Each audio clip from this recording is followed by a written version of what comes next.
Welcome to People, Planet, and Health, Episode 5.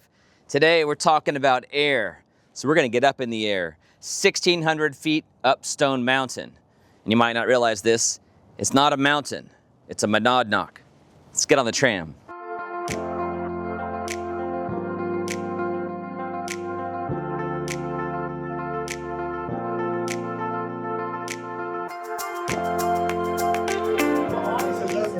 All right, you guys are now on top of Stone Mountain.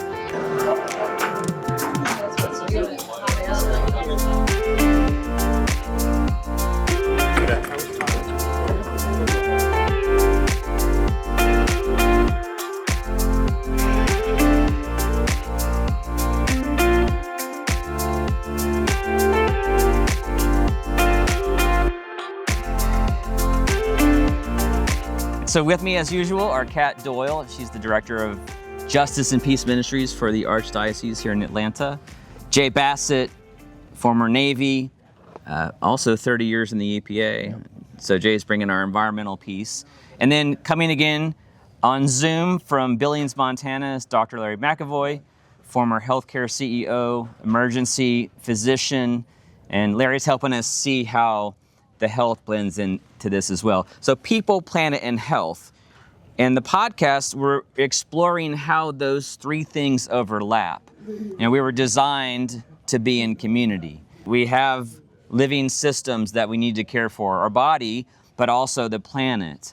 And so those things all contribute to the creation that we care for as humans. So today we're talking about air.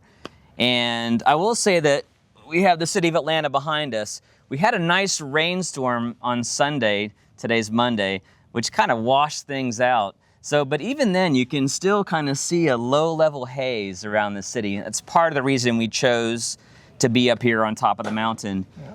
Air quality in the cities.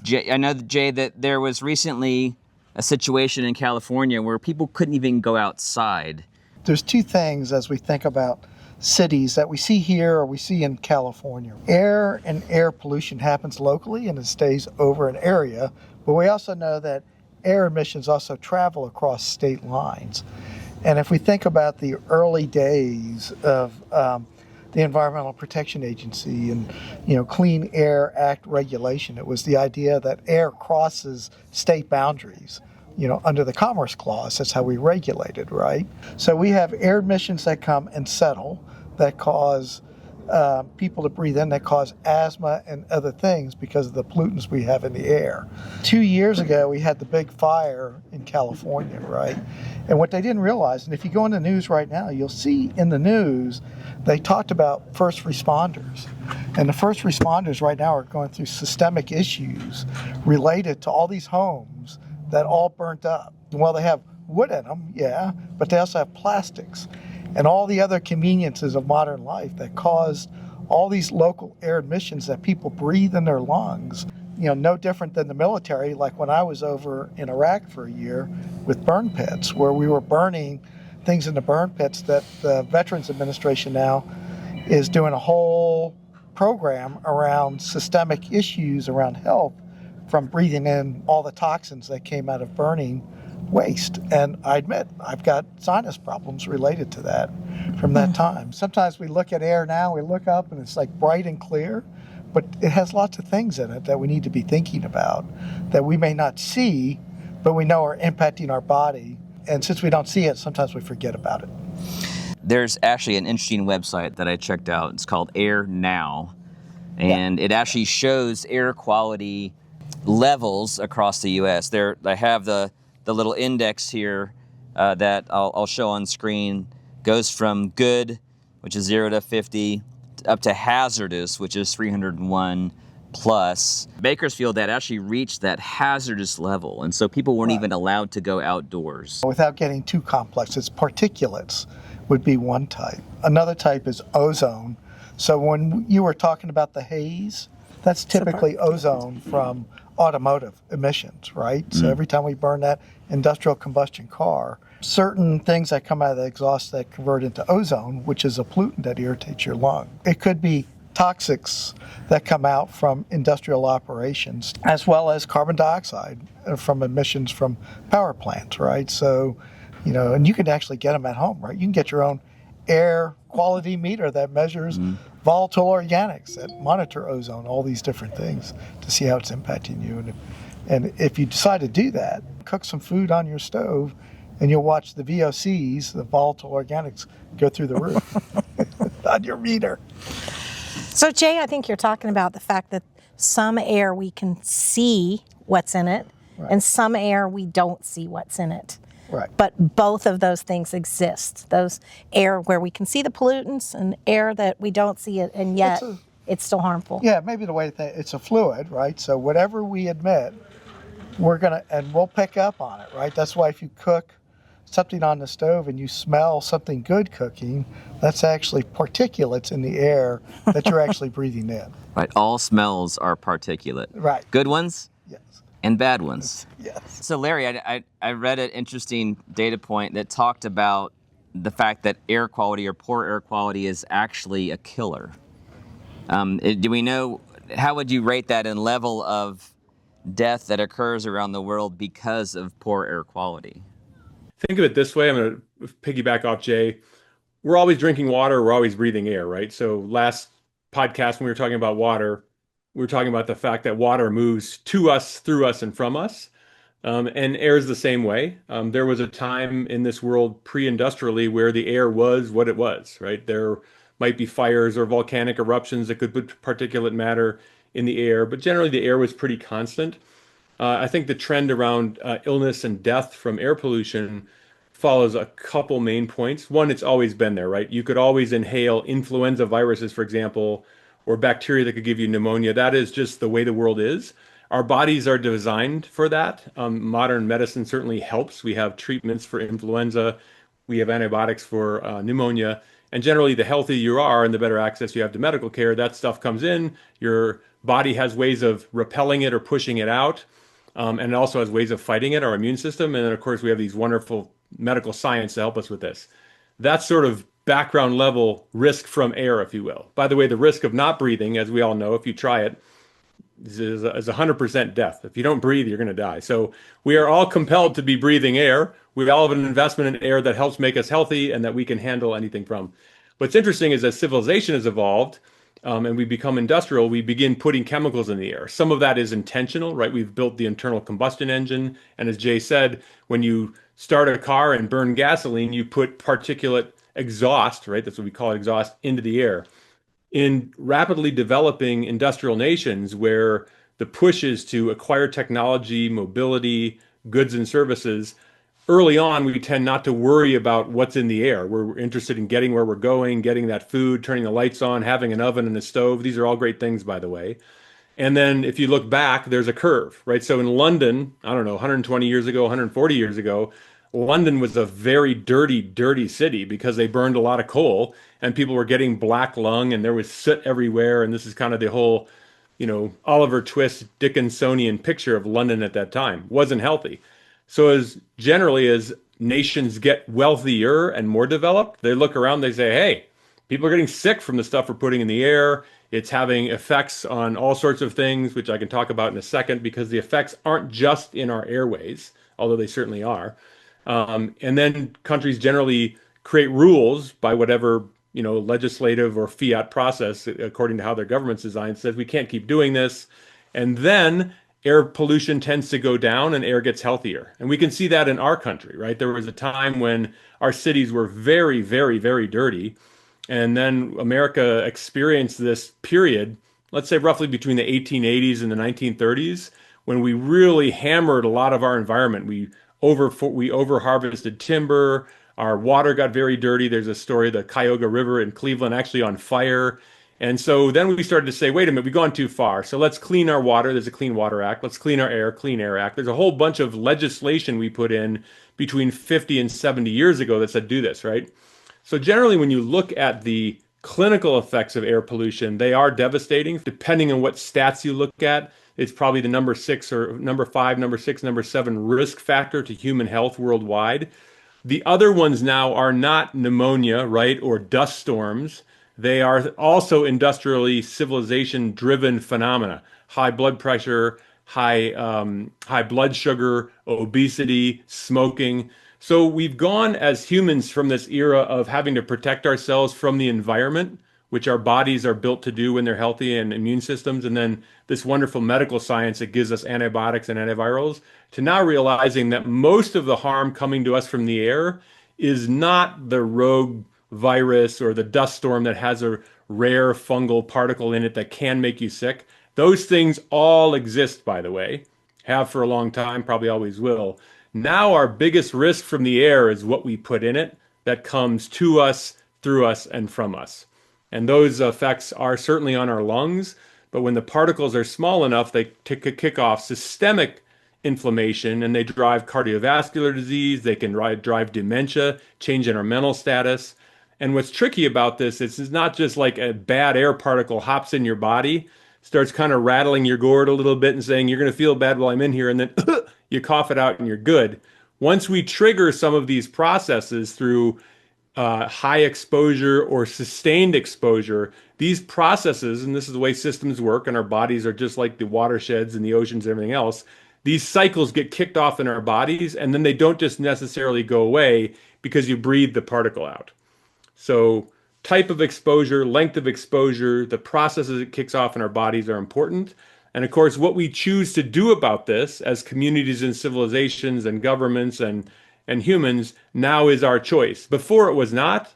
Now it largely is driven by what we decide to do to keep our air clean in terms of what we put in it and what we pull out of it and how we decide to agree about that, which of course brings us to the idea of policy, governments, regulations. Countries that have the chance, once they realize this, tend to regulate their own air quality. So we have emission standards in automobiles, for example, in this country. It's made a huge difference. And if you look at the air quality in the US, it's improved over the last 50 years with some caveats. And it's why everyone should think about how are we deciding to take care of our air for the benefit of all of us. But even if the overall air quality is very, very good, there are people that suffer disproportionately. Some of those are categories you can't do anything about, right? When you're older, you're more at risk for air-driven disease, no matter what the air quality is. When you're very, very young, for example, a premature infant, or you have congenital lung disease or something, or you already have asthma, any air quality issues are going to affect you more than that. But this does stratify out socioeconomically as well, in a way that often the people who have the least ability to choose or the least ability to influence those regulations or least ability to lobby on their behalf can't really decide the air quality as much, and they're at risk from it. Larry, you mentioned the poor and vulnerable. Kat, that's directly in line with justice and peace. Those are the populations that we want to serve as the church. Dr. Larry made a great point when he said, the air is out there. It reminds me of the story of the person saying, I want to see, I want to know, I want to study the air, and looking around, not being able to find it because it's right there in front of you. So all of us have this air in front of us, but there are people that live in places. It may be neighborhoods where there might be some sort of burning that happens. There are Cancer Alley that, down along the coast where all of those industries are burning things and putting it out there, and the people that lived there before those particular industries really came in and started polluting the air are now stuck. It's this place where people find themselves unable to do anything about what others have done to the air. Right. And so I think we have to look at that. We have to remind ourselves that we are called to be the voice for those people that get stuck in a place where somebody else's actions are negatively affecting the air that they breathe. Right. As we think about all these things in the air that are affecting us, what can we do I have a personal story here because my house is a sustainable home. It's tight, it's insulated well, and it's part of what makes it green. However, that means I got to be really careful about what pollutants I have inside my house. Absolutely. And one of the issues we have is humidity. My house doesn't dry out. Most houses dry out because they're leaky. But we had a mold issue.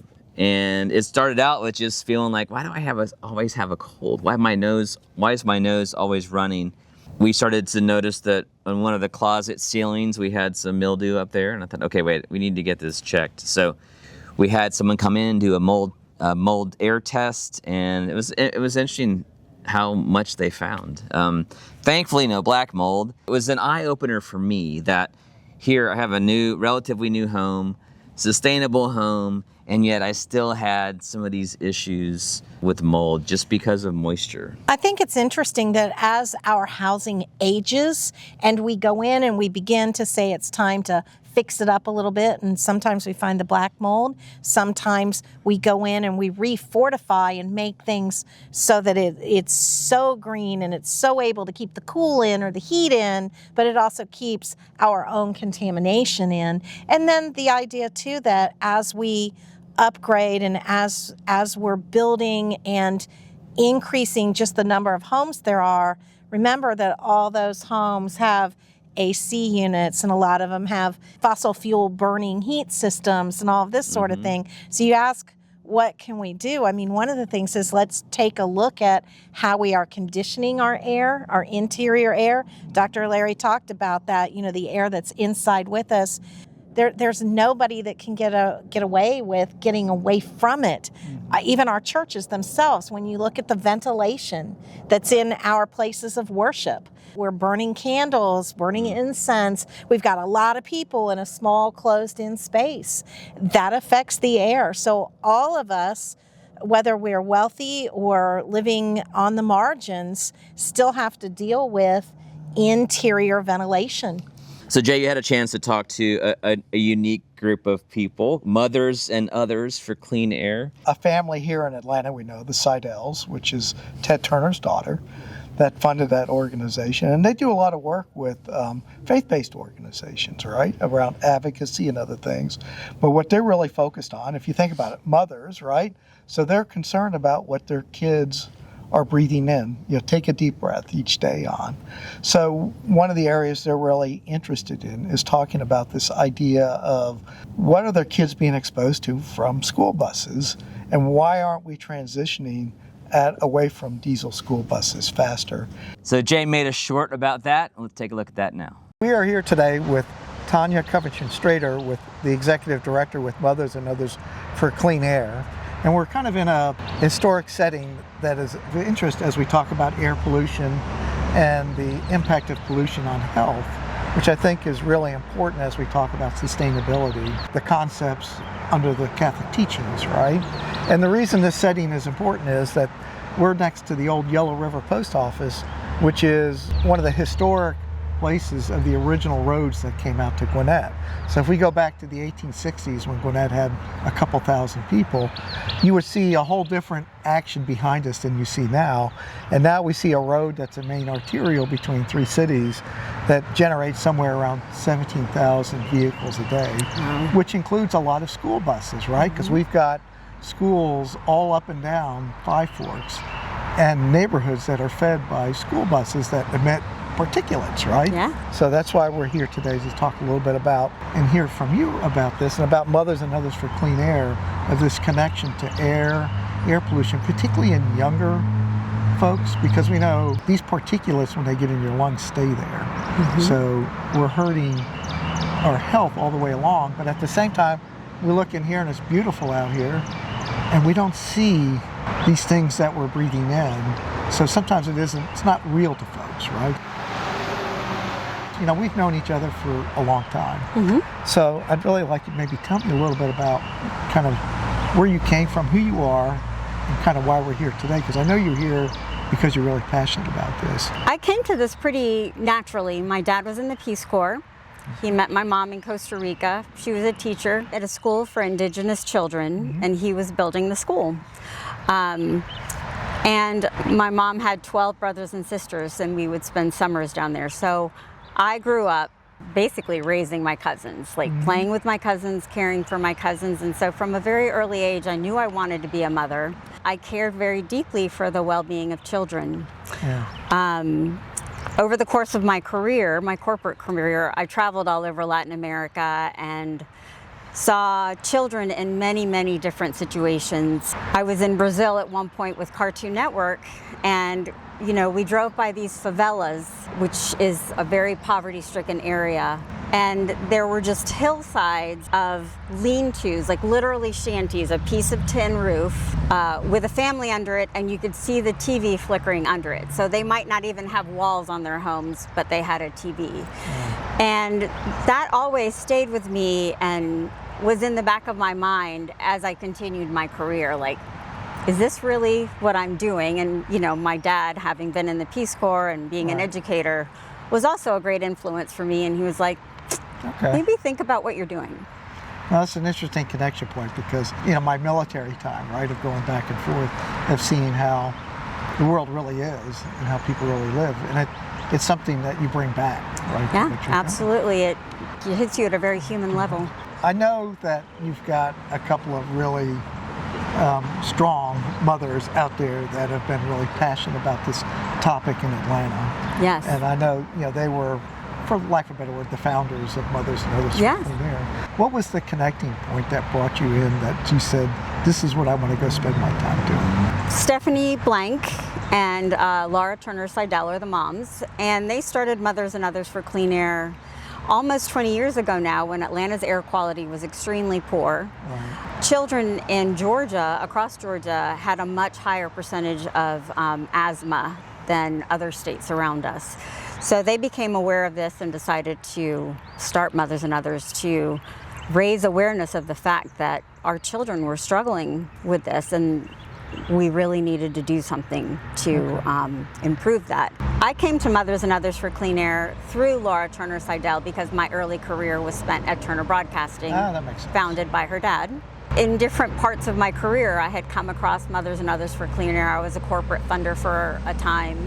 And when I had my daughter, I realized how very impactful all the things that we are doing in the world, like driving cars and riding school buses, the impact that that has on our health. I was thrilled when there was an opportunity for me to come join Mothers and Others. It was at a great time when there was funding for electric school buses through the EPA. Yeah.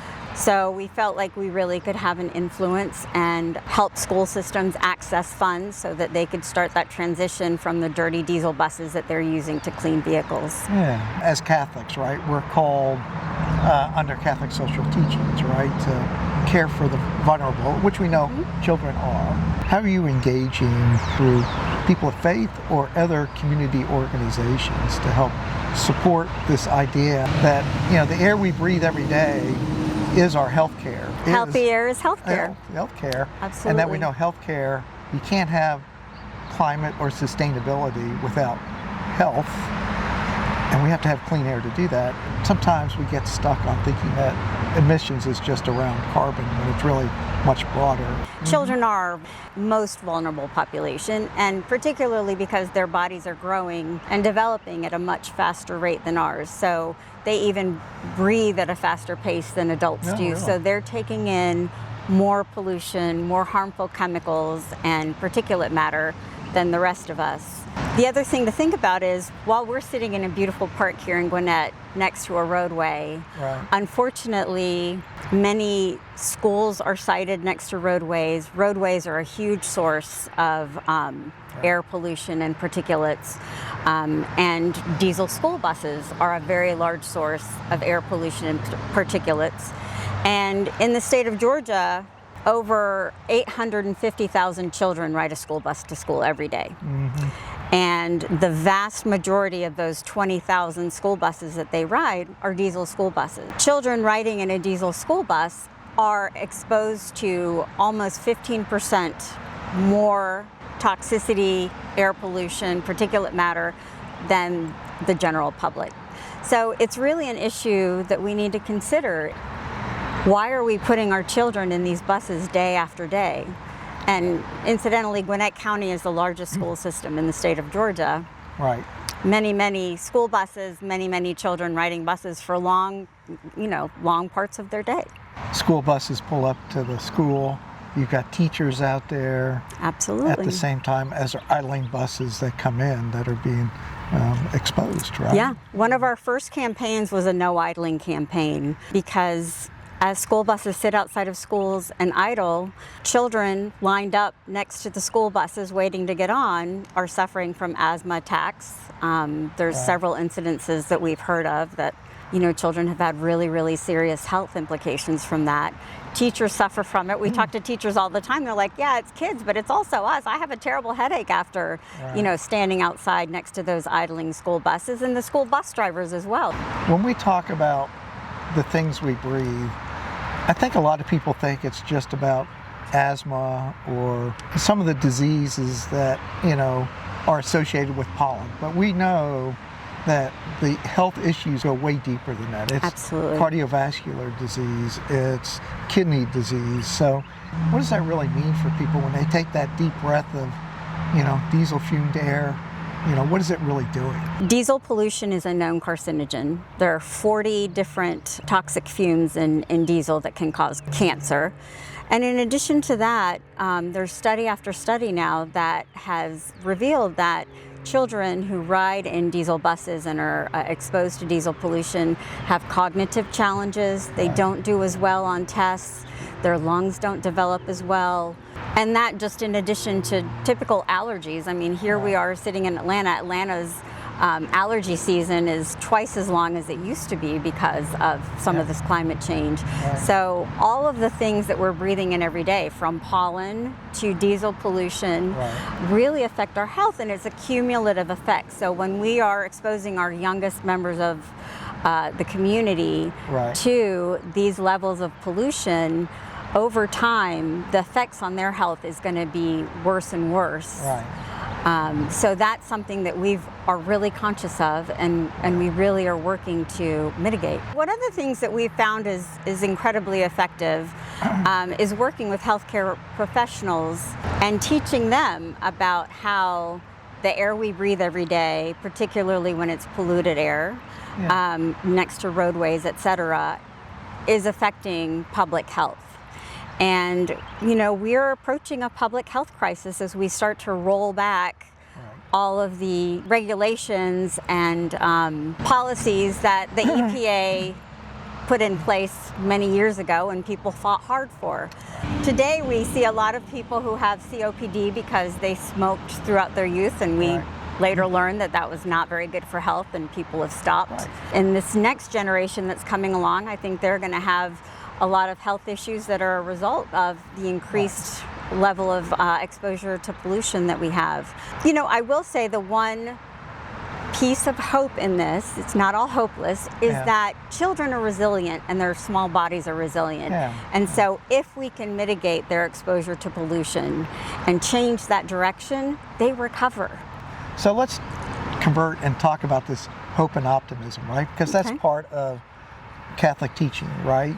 And that we can act on that, right? Tell me a little bit of what Mother and Others is doing locally and that people should be aware of. Maybe they can advocate, support, and be part of as a community of faith, right? In supporting around what the call from Pope Francis and Pope Leo is on integral ecology. Collective action is really the best way to get things done. And you can't get there until you educate people and people understand climate change and air pollution is integrally involved with our health and our well-being and the well-being of the environment around us, right? The earth that we live on. We go into communities, particularly disadvantaged communities, where they're more vulnerable to industrial development in their backyard, large transportation hubs, all the things that we know exacerbate air pollution. We go in with our healthcare champions, who are healthcare professionals who we've trained. We teach local communities with a local healthcare champion about the struggles that community might be dealing with. We listen to them about their concerns, and then we equip them with data and information that they can then take to their policymakers to influence policy. Right. For example, when you mentioned school buses, right? Yes. This is an opportunity for parents of their children that are, as we know, they fund schools, right? Yeah. And have a voice through elected boards to have that voice be heard around protecting their children. Schools have a lot of competing priorities, Right. and no one wants to see our children come to harm, but I think a lot of times school systems, people, parents don't realize the impacts that diesel pollution can have. So as much as we can educate them about that and influence them to think about transitioning their older diesel buses to cleaner electric buses, or to other alternative fuels that are maybe cleaner burning than diesel. Right. We have a lot of partners and communities that really can help us. Mothers and Others is a very small organization, Right. but we work in coalition with a lot of larger organizations, one of them being GIPL. Georgia Faith, Power, and Light. Yes, and United Women of Faith, and many others who have a much larger base that can help us get the word out. You're looking at being practical, right? So we know right now that probably converting bus fleets all electric is probably maybe a bridge too far for today, but there are things we can do in between, and I know you're working on one of those. Yes, while electric school buses are the gold standard because they have zero harmful pollution, we have 20,000 school buses in Georgia. It is going to be decades before we can replace them all with clean vehicles. So in the meantime, we have been made aware of a new piece of technology, which is a monitor and air purifier that can be installed into a diesel school bus or any school bus aftermarket. This is the air monitor, so it monitors the quality of the air on the school bus, and then based on the inputs that the school system puts in, this turns the air purifier on. So it's no bigger than really like a light or a speaker. It can clean VOCs and particulate matter, and also biological things like germs and viruses and stuff. They're quite low priced. It's remarkably effective in some tests that we've seen to improve air quality in school buses 70%. If you improve the air on a school bus, you're improving air for 500 students a day, and they're easy to install. So we're helping school systems apply for grants, but what we need parent organizations to reach out to their communities and to their school boards and tell them that this is important to them, that this is a priority for their spending. And I think that's the key, priority in spending, because I think the tendency of fleet managers and others is to think, how do I deliver the cheapest transportation for that transaction? But they don't necessarily include what's the impact and cost of those decisions on children's health that ultimately we as parents have to deal with, not just through the cost of health care, but through all the suffering that comes with that. That should be considered and be thought about in decision makers, I think. These are things that directly affect school districts, absenteeism rates, test scores, children's ability to be attentive and prepared to attend school because they don't have a headache or they're not sniffling, are all things that our school districts need to think about when they're thinking about transportation. And I think the last thing I wanted to touch on is the policy conversation, right? Because these are things in our community, but we know, and you touched on this, that we're seeing a pullback on policy, quite frankly, of the value of a human life in decision making around policies. We're seeing data centers come in with diesel generators that put out lots of particulates. There's proposed rules out there to actually reduce permitting requirements, which just expose communities to more particulates, particularly from diesels, right? And so, you represent more than just Georgia, right? Absolutely. And you work with other organizations on health. And I know I've seen this because I've seen the endangerment finding, which was an EPA policy. Yes. Over the 20 or so years that we've been here, many policies were put into place. The endangerment finding is one of them, that improved our air quality and regulated our ability to meet specific minimum criteria for the quality of the air that we wanted to have. In the last year or so, we've seen this incredible pullback of policy that was made to protect human life, and an emphasis on corporate wealth and corporate well-being over the importance of human life. We work with a lot of our physicians and healthcare professionals to let our policymakers know that that this is a decision that is going to have a huge impact on public health, not just now, but in the foreseeable future. And we really hope that congregations, people of good faith, families, communities will pull together and let it be known that this is not okay. This is not what we believe in, and we need to, as we see school buses driving by right now, people need to take a moment to become more aware of what these policy changes are going to do for us. Pope Leo, I think he made a really important speech on January the 1st, and he was kind of wrapping up with the death of Pope Francis, kind of his calling on integral ecology. That basically says that, our economic systems and the way we value things does not serve people, does not serve nature very well. And we are called to take action against that. I think you've left some thoughts for people to think about what does that mean in your community? What does that mean in your school? And then, maybe if you're really called to do this on collective action, on advocacy, what you can talk to your congresspeople about. Absolutely. Around the importance of health and policy.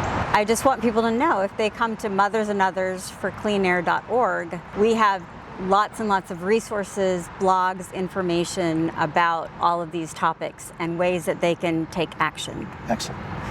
Thank you, Tanya, for spending time with us today and talking a little bit about Mothers and Others and your personal story. And I'm one of your followers. I have a lot of respect for you and appreciate everything you do. Thank you, Jay. It was a great pleasure to be here with you today. So if we think schools, who are the kids riding the buses? Right? Generally, there's a lot of parents out there, if they're wealthy or they're dropping their kids off. Of course, they're idling their cars as they drop them off, right, which is exposing. But if you look at most school buses, they burn diesel. Who's mostly sitting on those school buses? People that are coming from poor neighborhoods that can't afford to get transportation outside of public transportation. And yet, we're continuing to buy more diesel buses with particulates, right? So, that's a very local thing that we should be thinking systemically about, right? Just from that perspective, of just in your neighborhood, in services we get every day that we don't think about in the context of air, asthma. Are we exposing our kids, the next generation? And if they're breathing in particulates and they're having systemic health issues where they can't study like they should be because they're dealing with asthma, we need to really think deeply about these things. It's interesting when you talk about that because we think about our transportation system and we're looking at the fossil fuels and we're looking at energy and that seems to be what people talk about, but we oftentimes miss the fact that those electric vehicles, those vehicles that burn clean are the ones that are affecting or having less effect on the air that we breathe. And particularly for those that sometimes, as you said, are the least able to have a voice. Yes. Because you've got to take public transportation, so you just take what you're given, and yet we're not looking at what are we offering. So kudos to those cities and those areas where they are burning cleaner fuel and electric transportation. And even as we look at housing, right? We know, if you look at people that are in the rental communities, right? That, who is looking after air quality? Who's looking at those homes about how much mold they have, who are looking at how many air transfers are coming in because it's leaky home, that they have to burn more, natural gas to heat it, right? Which means they're getting local emissions of CO2 emissions in your house. Renters tend to change their air filters less frequently. Right. But even people who own their own homes, there are a lot of people that don't realize the consequences. Right. It isn't just about keeping the dust from settling on the furniture. It's about what you're breathing in and the difference it makes to your health. And we're talking about how do we maintain these properties, right? Because if you have a crack in the furnace, they're being exposed to carbon dioxide, carbon monoxide, right? And a lot of them don't know it unless you're fortunate enough to have a detector that tells you that, but you're still being exposed, and it happens all the time. So clearly we have a people issue here. If you think about the podcast framework, the planet in itself also helps us with the filtration of trees, pulling pollutants out of the air. Right. What are some other ways that the planet itself is helping with air quality improvement? Well, I think a couple things to think about. Here in Atlanta, for example, if you went down near Spelman College, there's a 5-acre farm. And it is known, Georgia Tech's done some studies on it, that 5-acre farm, which brings a vision of nature into a neighborhood, has improved air quality within that neighborhood because photosynthesis, transpiration process. Carbon sequestration. But it's even carbon, but it's also air pollutants Right. that it captures. And then we lock that into soils and other things, which is okay, because most of them are things that nature can deal with. So, There's a reason that we call trees the lungs of our planet. And even the oceans. We know a lot of our oxygen and CO2 gets absorbed within oceans. So we need to be thinking about natural systems between land and sea, and what's this connection point, and really understanding that nature itself and those ecological systems, if we start getting in the middle of that, then what we're really doing is we're getting in the middle of nature being able to pull those air pollutants and carbon dioxide and other things out. So therefore, we see increases in pollution that then impact us physically. Super cool idea, something called biomimicry, where we learn and watch how the planet is able to, these systems within our natural world are able to take care of our air. And one of the things we're seeing more scientists do is look at how the natural world is doing that and mimic that in our industrialized world. And we're just now beginning to think about, right? So I'll give you a good example, right? If you look at phytoplankton in the ocean, right? That's literally 80 or 70% of our oxygen gets developed by phytoplankton. And yet there's one species that's critical to that cycle of oxygen, and it's the whale. So if we have ships transiting, bringing all these goods and services, which, by the way, ships also put a lot of air pollution in the air to bring us our goods and services, but they have they strike 30 to 1,000 whales a year and kill them. We could be disrupting the cycle of oxygen production. So why don't we put avoidance measurement and sensors within ships to avoid whales, since they have such a key role in the production of oxygen, right? So is that happening? Is that being done, or is that to be done? That needs to be done, but you've got, Estee Lauder's talking about how to do that. So we're starting to see some thoughts about that, but it's really bringing in that systems thinking around ecology and ecologic systems, and I just want to go back to Larry because this is what Larry's conversation has always been about, right? How do we bring, we're part of ecology. We have our own natural systems for the things that we do. How do we help our system do what it's intended to do versus finding ways to hijack it, right? There's what we know, right? And like, Kat mentioned this idea of biomimicry, and yet at the same time, our bodies are already biomimicry. They are biology, right? So biology is really the OS of life. By learning it, we can learn not just what's working now, but it's worked for generations and millions of organisms and interlocking populations and ecologies. This is a trove of knowledge. Practically, this is why pharmacology companies explore the Amazon, right? They find new molecules out there that can help us. Who knew? That's because all of this stuff swirling around in the stew of life has enormous educational value. And it's nice to understand that. I want to encourage everyone on the podcast to go do some exploring. Go find out how miraculous this really is. After you've explored enough, it's time to think about what do we do about this, which comes down to decisions, right? So, and I know we're not a political podcast. I'll just mention that this does border up into how we shape our politics around stewardship or not. That's a decision we get to make, right? And I'm not making a political right-left statement. What I am saying, and I'll use natural gas stoves as an example. This is an issue that got highly politicized, like a lot of issues do these days, and then it keeps us from making a decision. So the reality is that the research on natural gas stoves show that they put a lot of pollutants into indoor areas. Now, if you have a natural gas stove, and we're not talking about the warming of the atmosphere or what we're putting in the atmosphere for now, just talk about this small space, right? If you have a natural gas stove and you use it to cook once a year, it's not going to bother you that much, right? If you're a young person and our lungs are developing lungs until we're 5, 6, 7 years of age are very susceptible to air pollutants. So let's say you're one of 3 children aged, 2, 4, and 6 in a small apartment with poor ventilation, and someone is using a gas stove and cooking there every day. That's a much higher dose and sustained dose exposure of something that's harmful to you. So the politics part comes in. We say, well, what do we do with that? Should we outlaw those stoves and only have convection stoves? Can everyone afford convection stoves? And we never really got down to why we should be making these decisions, which is about the health of people now and in the future, weighed against different costs and drawbacks, right? Does someone have a right to make natural gas stoves and sell them? These are all the kind of conversations we have to have and get to have.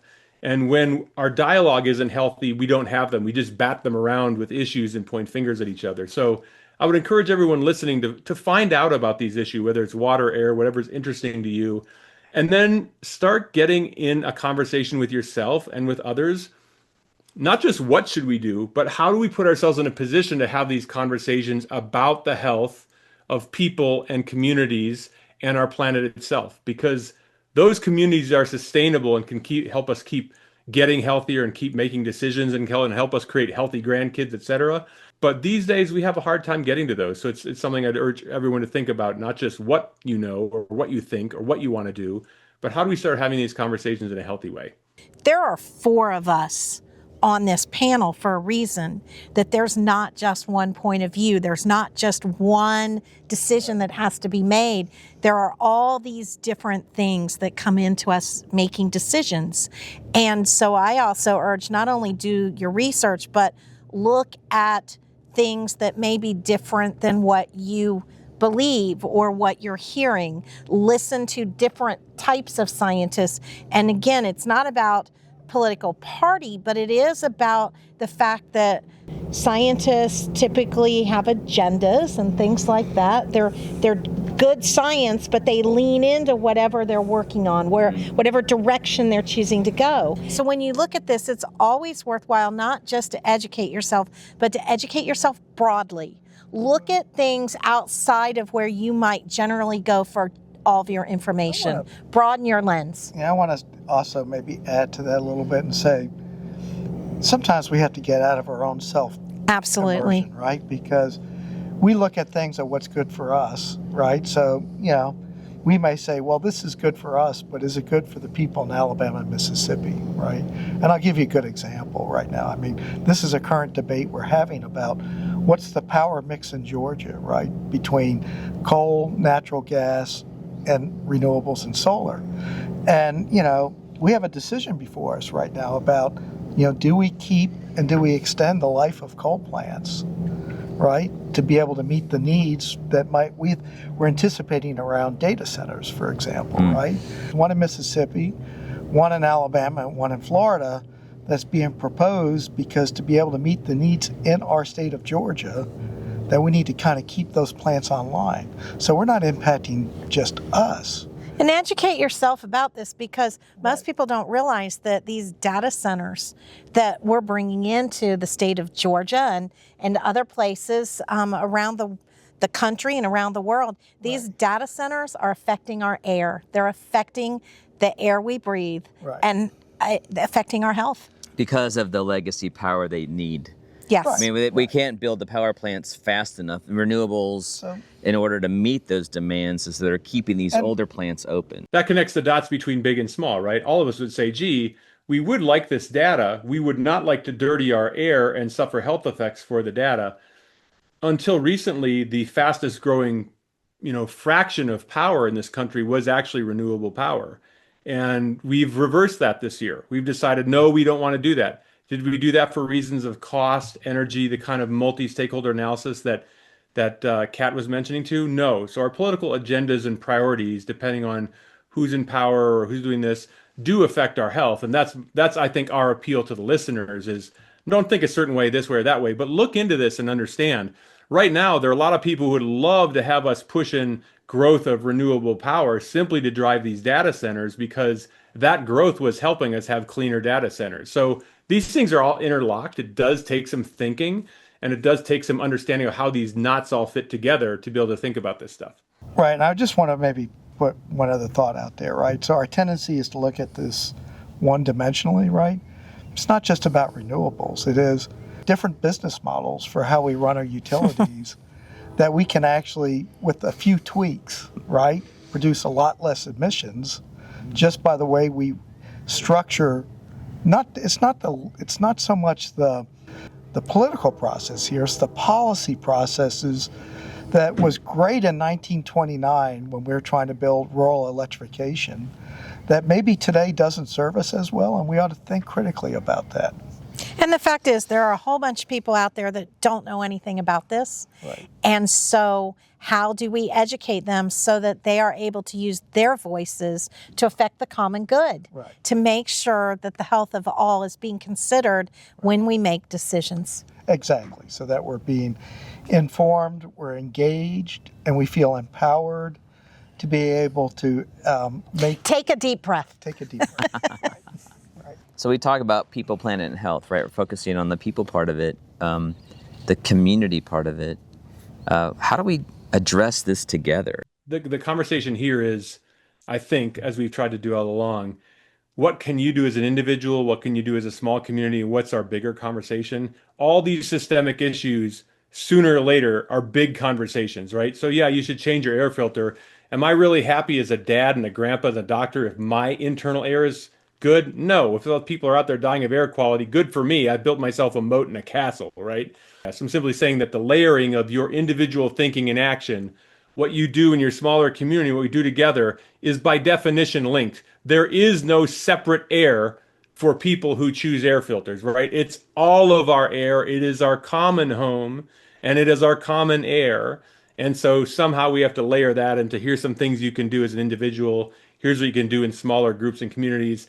And we cannot escape the big enchilada. We are one blue dot in the middle of vacuous, large, amazing space. This is where we live, right? So, I think, Larry, you make a good point. I think we do need to start with what we can do to improve our own indoor air quality, but don't stop there. And that's where the church and people of goodwill can come in.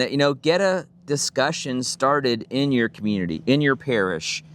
Find a scientist that goes to church with you. I mean, find someone who's worked for the EPA who goes to church with you. Pulmonologist, find a doctor, right? Find a nurse who works in the pulmonology clinic. Find someone who is a chemist. I mean, there are all sorts of people that know this stuff. When we talk about here's what some things individuals can do, let's also remember that as groups of individuals come together, whether it's through ministry or through different types of nonprofit organizations, there are funds out there to help us identify some of these issues, especially in vulnerable communities.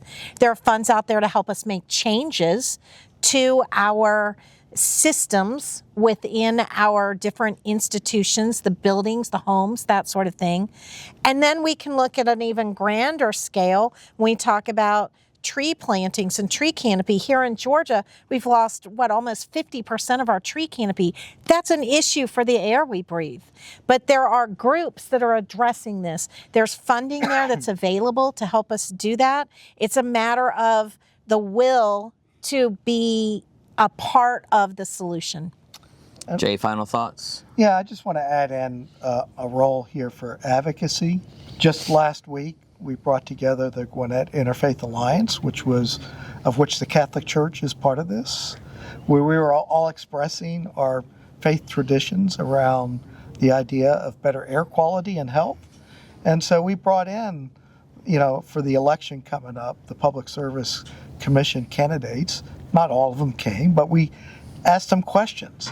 And they responded to questions, and we put it out, and we recorded that, and we've sent that out to all the churches in Gwinnett that are part of the alliance, so that they're informed on the issues and they understand the health connection around decisions that the Public Service Commission makes on our mix of energy that impact our air.